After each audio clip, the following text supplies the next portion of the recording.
Russia issue. He was not able to persuade any big-name D.C. lawyers or big-name D.C. law firms to represent him. He did bring on a lawyer who had previously represented him in some business disputes. And in fact, the lawyer who he brought on is a lawyer who's known for threatening to sue people who crossed Donald Trump in various ways. Those threats from this particular lawyer in the past have included him threatening to sue the New York Times for reporting sexual harassment, sexual abuse allegations against then presidential candidate Donald Trump. President Trump, then candidate Trump, also threatened to sue the women making those allegations themselves. Although those threats were made, those suits were never filed. Now that he is representing the president in this Trump-Russia matter and other things that may arise from it, now the president's lawyer says he will not file a lawsuit, but he will file a complaint against the former director of the FBI, James Comey, with the Senate Judiciary Committee for something related to Director Comey's testimony to the Senate yesterday. The president's lawyer came out and said he was going to file that complaint with the Senate Judiciary Committee.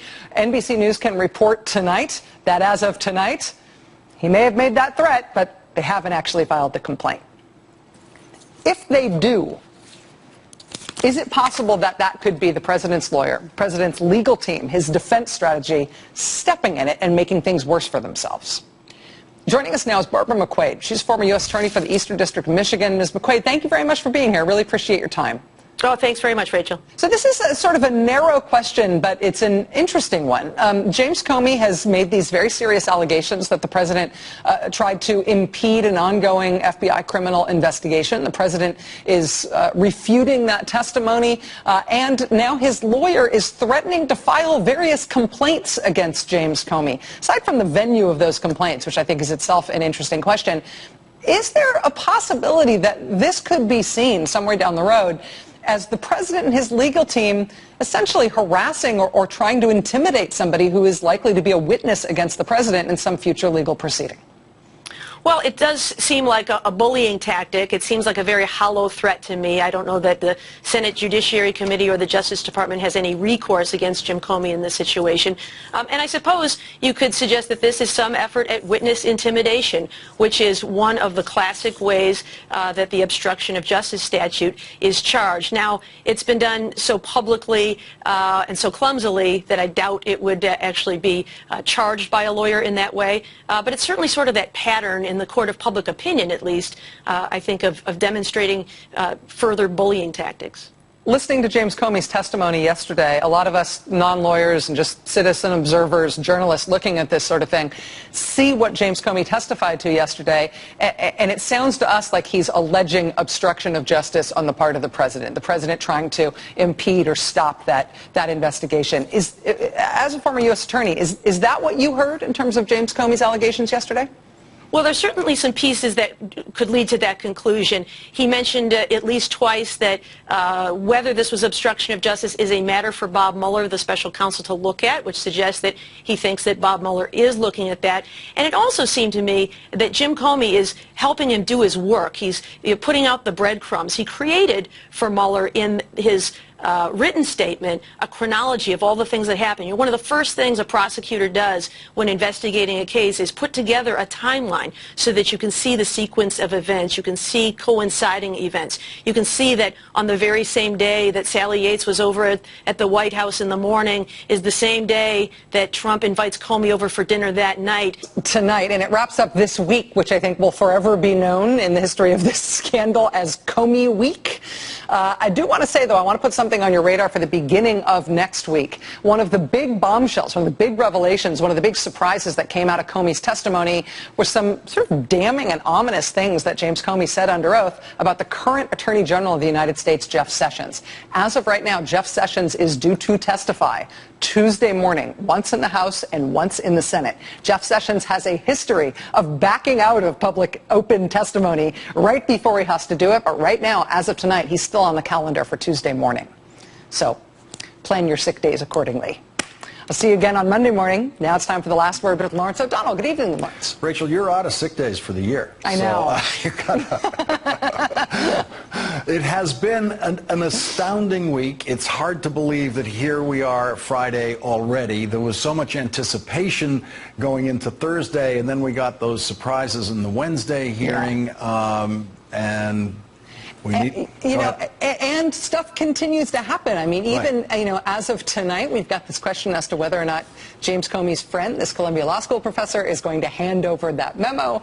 We've got the Judiciary Committee on the Senate side apparently gearing up to really pursue this obstruction of justice inquiry. Dianne Feinstein sending a list of witnesses she wants to talk to. And, I mean, all of this stuff could potentially evolve, I think, over the weekend, as well as into that, heading toward that Sessions testimony Tuesday morning. Not to mention the 100% guarantee from the president that he will testify under oath about his jail. What do you he said 100%, Rachel. Come on. So, yeah. It was funny. The question to him was kind of garbled. It was just one of those things that, like, kind of the nouns got swapped around. At the very vitals of the country, because, after all, the institutions are performing pretty well in the country. The courts are performing pretty well. Parts of the Congress seem to come alive, performing pretty well. So our system of checks and balances, by the way, including the press, was a very large part of that, have finally taken some traction. Several months ago, I, among others, was saying, listen, are our institutions going to hold? Will the system of checks and balances hold? So I think this is on the encouraging side. In terms of President Trump, look, I use this phrase in regards to the British election. It's a volatile and fluid situation, to say the least. We have now a real showdown, if you will, kind of a showdown and credibility gap between the president and who was in effect the top policeman in the country, the top cop in the country. Now, that's joined. Now, and President Trump did a particular thing today. He went into White House survivor mode. But to have a president in a survivor mode is extremely hurtful because of how people overseas, particularly the leaders of foreign countries, read that. Now, your question was, are we in a situation in real peril? I would say the Trump presidency is in peril, and because it's in peril, we are in some danger ourselves, because there's a lot needs to be done in the country. But, there's so much talk about Trump and Comey and who's telling the truth and who isn't telling the truth. I think it's really important for Americans to understand the big question and how this all started and how it really the direction should go is, what did the Russians do? Yeah. Because here you have a situation, the Russians pulled off what I call a psychological Pearl Harbor, a surprise attack that was devastating to the confidence of our whole system of elections and therefore our whole system of government.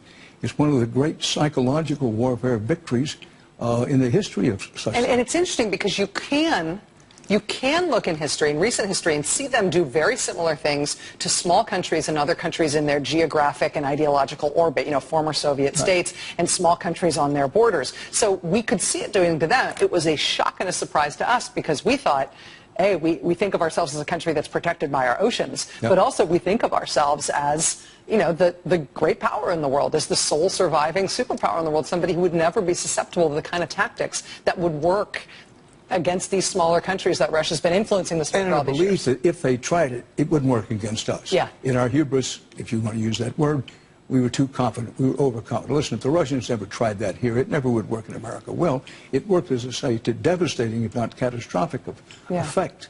And I call it a psychological Pearl Harbor.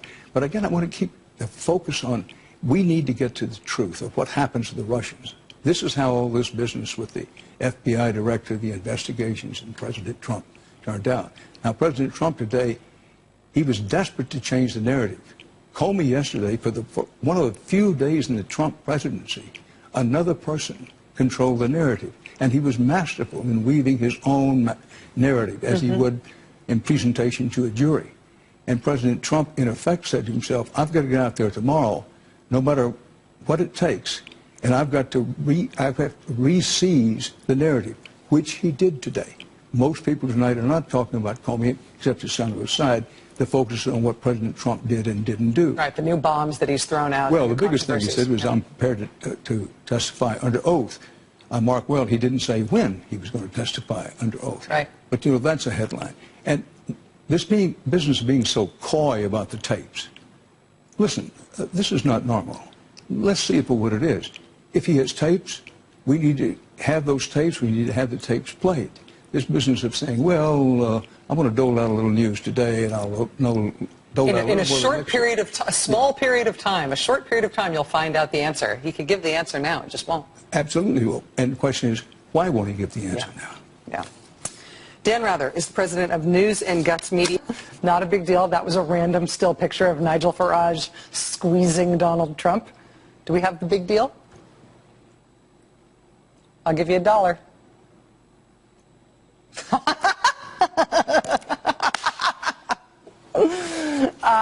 Yes, we got it? Okay, go for it. And it's my judgment that I was fired because of the Russia investigation. I was fired in some way to change, or the endeavor was to change the way the Russia investigation was being conducted. That is a very big deal. That is a very big deal. Told you it was coming. Former FBI Director James Comey saying under oath that he believes he was fired by the president because of his oversight of the Russia investigation. Under oath, he said the president fired him over the Russia investigation, and that is a big deal. But the White House has now met that big deal testimony from James Comey with their own big deal, potentially problematic reaction. The president's personal lawyer yesterday came out before reporters and told them that James Comey's sworn testimony was not truthful. He said James Comey leaked information he should not have, although there were no allegations that there was any classified information involved here, and the only thing that James Comey said he leaked was his own recollections, his own written recollections of a conversation. The president himself today called James Comey a leaker and said the account Mr. Comey swore to under oath was not true. Now, the president's personal attorney has followed that up by saying that he plans on filing complaints against former FBI Director James Comey. He plans on filing complaints about him with the Senate Judiciary Committee and the Justice Department. Now, I didn't go to law school, and I'm not a lawyer, and I don't know exactly how that works. But I know that James Comey isn't a senator on the Judiciary Committee, and I know he doesn't work for the Justice Department anymore. So why would you issue complaints about him to those entities to which James Comey has no affiliation? What are they going to do if they find the complaints to be substantiated? Chase him down and give him a whack? The White House response to James Comey's testimony makes me wonder what exactly the White House, the president, and his personal lawyer are getting at here, and whether they actually might be making it worse. What appears to be now the mushrooming scandal around the president. We've got a few new exclusive pieces of information on that tonight. Last night, a Columbia Law School professor received what I'm sure was an unsettling letter from Congress. This is the letter. Dear Professor, the letter was addressed to Professor Daniel Richman at Columbia. He's a former federal prosecutor and now teaches at Columbia Law School. And yesterday in the Senate, the fired director of the FBI, James Comey, put the spotlight on Professor Daniel Richman when Comey told the world about his decision to make public his notes that he wrote up after this meeting that he had with the president, in which he says the president told him that the FBI should let go its ongoing criminal investigation into the Trump National Security Advisor, Mike Flynn. Director Comey explained yesterday under oath that the way he decided to publicize those notes, the way he decided to publicize that memo that he wrote about his interaction with the president, was that he gave it to his good friend who worked at Columbia Law School, and he gave his Columbia Law School professor friend the instruction that he should then pass on that memo to a reporter. And so after that testimony under oath yesterday from James Comey, last night, James Comey's professor friend at Columbia Law School, Professor Dan Richman, he got this letter from Congress, from the Senate, explaining that Director Comey had all but said that Professor Richman had in his possession this potentially incriminating memo about the president, and could Professor Richman please hand the memo over to Congress right now. And I mean it when I say right now. Quote, Mr. Comey's memoranda are relevant to the Judiciary Committee's ongoing investigative efforts. We ask that you provide the committee copies of all the memoranda you have received from Mr. Comey by no later than June 9th, 2017. check your watch, check your wall calendar. It's June 9th, 2017, today. So quick turnaround, right? The Senate heard yesterday from James Comey that this professor at Columbia had Comey's memo about Trump supposedly trying to kibosh the FBI's Flynn investigation. They heard that yesterday, that the professor had that memo. They wrote to the professor last night telling him to hand it over, and they gave him a deadline. The deadline is today.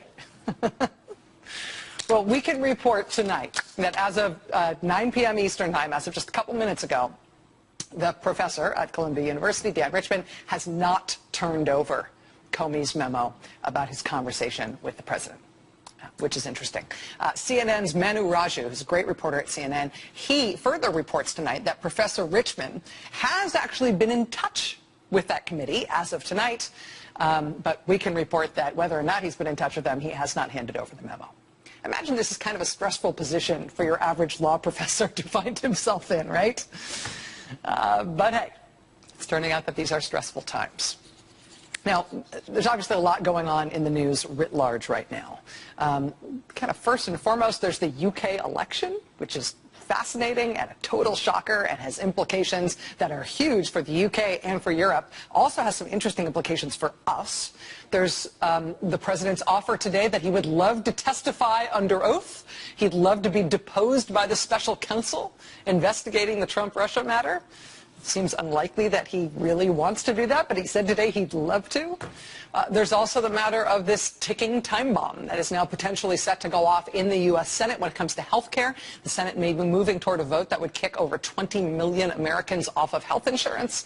So there is a lot going on. We're going to get to all of those things over the course of this hour. As I said, we've got Dan Rather here tonight. We've also got some expert legal advice coming up on the show tonight, advice that may surprise you.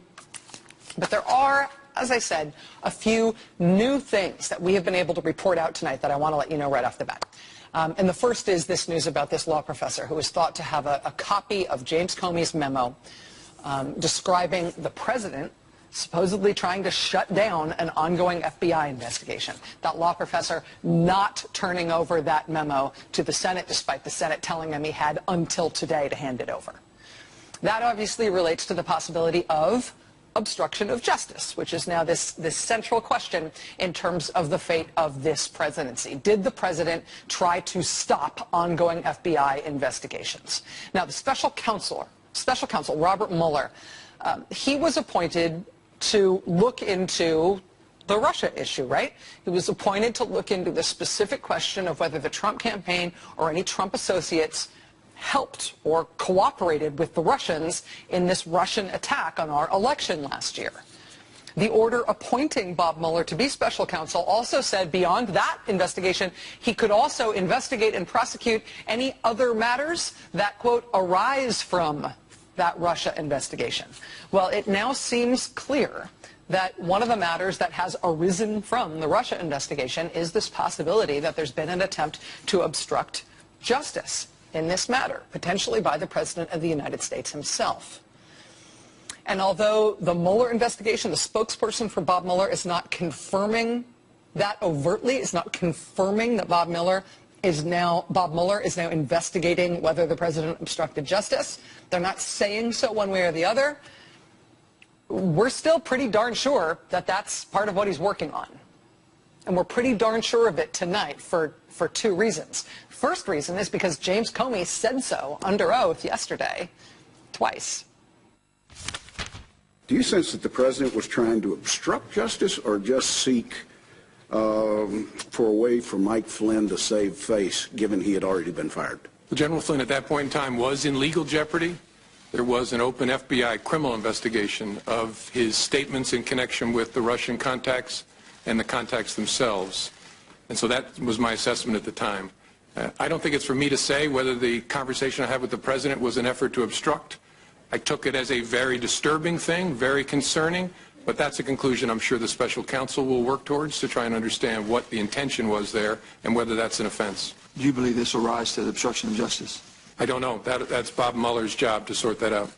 That's Bob Mueller's job to sort that out. The special counsel will work to try to understand whether the obstruction intent was there, whether that's an offense. So That's the first obvious reason we believe that the special counsel, Bob Mueller, is now investigating whether anyone, potentially including the president, might have tried to obstruct justice in the Russia investigation. First reason we think that is just bluntly because James Comey said so yesterday under oath twice.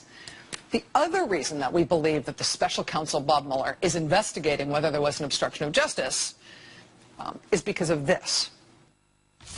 So you didn't consider your memo or your sense of that conversation to be a government document. You consider it to be somehow your own personal document that you could share with the media as you wanted to?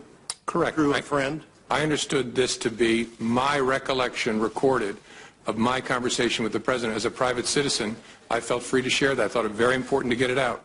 So were all of your memos that you recorded on classified or other documents, memos that might be yours as a private citizen? I'm sorry, I'm not following the question. Well, I think you said you'd use classified. Oh, yeah, not the classified documents. Unclassified. I don't have any of them anymore, but I gave them to the special counsel. I don't have any of them anymore. I gave them to the special counsel. So that means any notes, any memoranda that James Comey wrote about his interactions with President Trump, he has handed them over to the special counsel, Robert Mueller. And that's a simple thing, but it has a couple of really important implications. The first of which is, that may be what's complicating the issue of this poor law professor and this difficult night he's having tonight. The fact that Bob Mueller has these documents and may be using them in his investigation, that may be the complicating factor as to whether or not Jim Comey's friend, this law professor, can just simply hand over his copy of this memo to the Senate now that the Senate is demanding it. So that may be what's making this a hard night for that law professor. But the fact that James Comey gave all of his memos about his conversations with the president to the special counsel, that also implies pretty strongly that the special counsel is investigating potential obstruction of justice by the president. Because we know from James Comey's own testimony that he never talked to the president about Russia. He never talked to the president about the Russian attack on our election. James Comey said under oath that the president never brought that attack up, never expressed any concern about that Russian attack to him, ever, even once. So if Bob Mueller is only investigating the Russia attack and possible Trump campaign involvement in the Russia attack, well, these memos aren't about the Russia attack. If that's all he's investigating, there would be no reason for him to be reviewing Jim Comey's memos about his interactions with President Trump. The only reason the special counsel would need to have those memos is if he's investigating the possibility of something else besides the Russian attack. Do you believe this will rise to the obstruction of justice? I don't know. That's Bob Mueller's job to sort that out. Bob Mueller, the special counsel, as of tonight, appears very strongly to be investigating whether the President of the United States, Donald Trump, committed obstruction of justice. Now, the race is on to confirm that for a fact, but in the absence of direct confirmation, it really seems clear by every indication that that's what he's doing. So we've got James Comey saying under oath that President Trump was not the subject personally of a counterintelligence investigation by the FBI into the Russian attack on our election and possible collusion. President not personally the subject of that, but it appears that he very much may be the subject of the special counsel's investigation into the potential obstruction of justice. So here's the other thing going on about that tonight that is turning into a really interesting question. Bob Mueller appears to be investigating obstruction of justice. Is Congress investigating that too? We know the intelligence committees are investigating the Russia side of this, right? They're investigating the Russia attack, whether the Trump campaign colluded in the Russia attack. Just this week, Trump National Security Advisor Mike Flynn, we know, handed over hundreds of pages to the House and Senate intelligence committees in response to their subpoenas. After initially saying he would take the fifth, now he's handed over hundreds of pages of documents. So the intelligence committees, we know, are looking at Russia. But is anybody in Congress looking into whether or not the White House tried to obstruct justice, or otherwise illegally meddled with or tried to block any of the Russia investigations? Is that Bob Mueller alone, or is Congress working on that too? Well, as of tonight, we have a lot more information about that. As of tonight, it looks like the answer to that is possibly. The committees in Congress that would have jurisdiction over obstruction of justice by the president or obstruction of justice by other officials in the executive branch, the committees that would have jurisdiction over that would be the judiciary committees. Now, the chairman of the Judiciary Committee in the House is Republican Congressman Bob Goodlatte. He appears to have no interest whatsoever in investigating this matter. He has certainly taken no steps to exercise his committee's oversight role on this at all. I should tell you, just as an aside, since President Trump has been in office, the only reason Judiciary Committee Chairman Bob Goodlatte has made any news at all is because he brewed up a little local controversy at home in Virginia when he got his speeding ticket amended, so they dinged him for a faulty speedometer instead of for going 69 in a school zone. Like, that's it. That's the only way he's made news. And he's got the committee in the House that would oversee something like an investigation into obstruction of justice. Now, a Democrat on his committee, Congressman Luis Gutierrez, wrote to Bob Goodlatte tonight and said, basically, hey, we're the Judiciary Committee. This is our turf. We should be investigating potential obstruction of justice now that these serious allegations have been levied against the president that he potentially obstructed justice. Let's have the president come in and testify under oath before our committee. But that's just a request to the chairman from one Democrat on his committee. So far, Chairman Goodlatte does not seem like he's going to do anything on this. On the Senate side, though, ding, ding, ding. Comey said that this would be his only testimony tomorrow. Are you prepared to either issue a subpoena or try to get him before the Senate Judiciary Committee? If under our laws, no, I shouldn't say our laws, under our rules on our committee, if Senator Feinstein would agree to subpoena, I would. That's that good CNN reporter I mentioned before, Manu Raju from CNN. That's him today, basically door-stopping Republican Senator Chuck Grassley, who's the head of Judiciary in the Senate. And being questioned by Manu Raju, he says, yeah, if the top Democrat on my committee, if Dianne Feinstein, wants to issue subpoenas on this part of the investigation, let's say she wants to issue a subpoena to James Comey to get him to testify to us too, yes, we will do that. I will agree to that. Well, you know what? I think Senator Dianne Feinstein may, in fact, want to do something very much like that. And the reason I think that is because tonight she has just issued this. Quote, Mr. Chairman, in my capacity as ranking member, it is my strong recommendation that the Judiciary Committee investigate all issues that raise a question of obstruction of justice. These issues should be developed by our legal staff, presented to us, and be subject to full committee hearings. This is a letter from Dianne Feinstein to the chair of the Judiciary Committee tonight, to Chuck Grassley. In her letter, she summarizes James Comey's sworn testimony, these absolutely explosive allegations against the president, that the president pressured the FBI director to kibosh this active FBI criminal investigation into Mike Flynn. And of course, James Comey says the president pressured him on that. The president says, no, I didn't. The question is whether or not James Comey has anything to back up his story. We know he says he has a memo that he wrote right after he came out of that meeting. Of course, everybody and their mother is now trying to get a hold of that memo that Comey says he wrote right after that communication with the president, memorializing that discussion. But beyond that memo, which, you know, they're trying to pry out of this poor professor, and they're trying to pry out of Comey, and they're trying to pry away from Mueller, and they're trying to pry out of the FBI. Beyond that memo, tonight, Senator Dianne Feinstein takes it one step further, because James Comey says there's another way that his side of the story can be corroborated. Number one, he's swearing under oath. Number two, he says he's got a memo that he wrote that night explaining what happened. And number three, he says he told other people right then when it happened who can back him up. And we saw this coming last night, but now here it is. Quote, Director Comey testified that he spoke to a number of individuals about his conversation with the president shortly after it happened. According to his oral testimony, this included the following individuals. 1, Deputy Director of the FBI, Andrew McCabe. 2, Chief of Staff to the FBI Director, Jim Ribicki. 3, General Counsel of the FBI, James Baker. 4, Associate Deputy Director of the FBI, which is the number 3 person in the agency, David Bowditch. And number 5, Chief of the National Security Branch of the FBI, Carl Gaddis. Dianne Feinstein lists them all by name and tells Chuck Grassley, head of the Judiciary Committee, that the Judiciary Committee should hear from those witnesses. basically to see if they corroborate James Comey's testimony.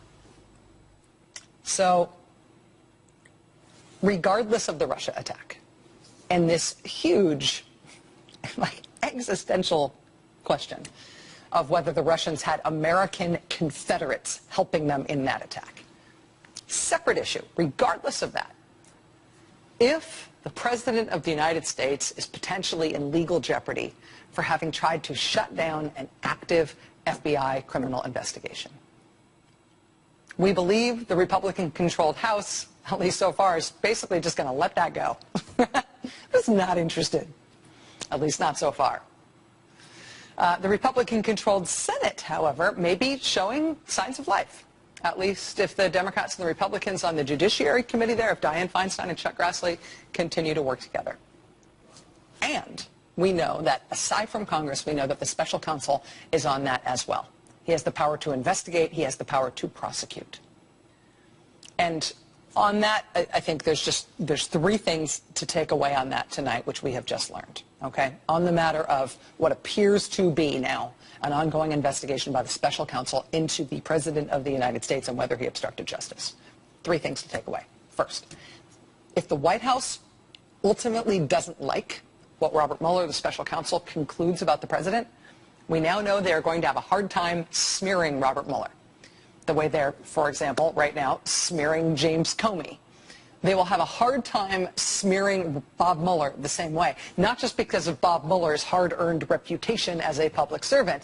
They will have a hard time smearing Bob Mueller if they ever try to in the future, because NPR reports tonight that the Trump White House actually went through the motions of maybe hiring Bob Mueller themselves. They considered hiring Bob Mueller when they were looking for a replacement FBI director after the president fired James Comey.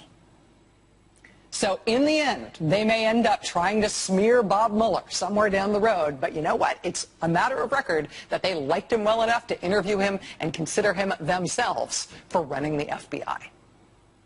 Second new thing to know about Bob Mueller and the possibility that he's now investigating the president for potential obstruction of justice. Second thing to know about that tonight that we can report, it concerns grand juries.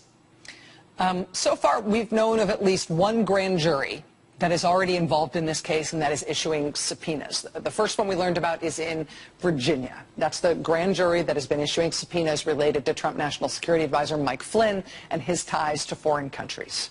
So that investigation into Flynn operated through the U.S. Attorney's Office in the Eastern District of Virginia. They have convened a grand jury. They have been issuing subpoenas and following an investigatory trail there. That investigation has already reportedly been folded into what Robert Mueller is doing at the FBI. In addition to that Flynn investigation, though, NBC News has reported that there is a separate federal investigation underway into Trump campaign chair Paul Manafort. And I can tell you tonight that it is believed but not confirmed that investigation, the Manafort investigation, involves a second grand jury, separate and apart from the one convened in the Mike Flynn matter. So that Manafort investigation has also now reportedly been folded in to what Robert Mueller is doing as special counsel. So if you think about that for a second, right? If you think about what he's doing in Washington, what his remit is, and these other ongoing investigations involving U.S. attorneys' offices, involving grand juries, involving subpoenas already issued and investigations already underway, those being put under his managerial purview as he proceeds here. If you think about that, if the special counsel ends up wanting to issue subpoenas or bring criminal charges, it is possible that he could do that work. He could continue to work with either or both of those grand juries, which are already convened and working on some aspect of this issue. There's also a possibility that he could impanel a whole new grand jury. And that's not the kind of thing that is done in public. Grand juries operate in secret. But as the Flynn and Manafort cases show, as the history of lots of other high-profile cases show, the impaneling of a new grand jury and the grand jury getting to work in terms of reviewing evidence and issuing subpoenas, that is the sort of thing that is impossible to keep secret forever. And that brings us to the last thing to know about this tonight. It's this guy. In the Washington Post tonight, he is described by former Solicitor General Walter Dellinger as, quote, the most brilliant and most knowledgeable federal criminal lawyer in America. Period. Wow. His name is Michael Dreeben. And today, National Law Journal confirms that Michael Dreeben is now part of the Robert Mueller investigation into the Trump-Russia affair and what now increasingly seems like the presidential obstruction of justice investigation that has arisen along with it. Top federal criminal lawyer in America, period. Gulp. Buckle up.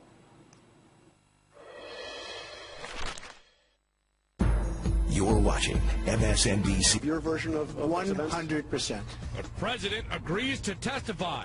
So if Robert Mueller wanted to speak with you about that, I would be glad to tell him exactly what I just told you. Tonight, the president's angry response to the Comey testimony. I hardly know the man. I'm not going to say, I want you to pledge allegiance. Who would do that? And the big question, which one of these men is lying? A dinner was arranged. I think he asked for the dinner. Did you in any way initiate that dinner? No. Then, the gaping hole in the novice president defense. He's just new to this. New scrutiny for the Attorney General. The Attorney General Sessions is now a marked man. And what Republicans are trying to